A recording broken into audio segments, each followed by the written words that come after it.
how to change your theme on your Viber application. So hello guys, welcome back to my YouTube channel.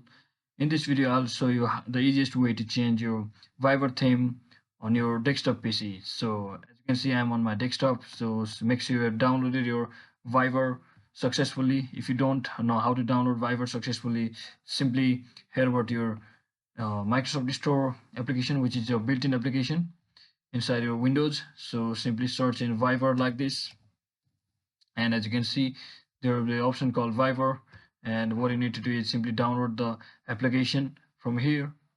As you can see, I've already downloaded it, and once you download it, you can also download it from the browser, any of your choice. So once you download it, simply click on your Viber, and as you can see, you just need to toggle it this button like you can see in the screen. And once you toggle it, what you can see is you can see the settings button. Simply head over to settings button and simply click on the appearance section over here.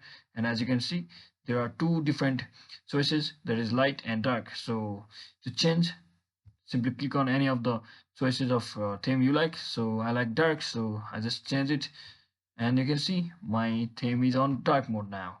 So hope this video was helpful. If it was, don't forget to like and subscribe to the channel. See you on the next one.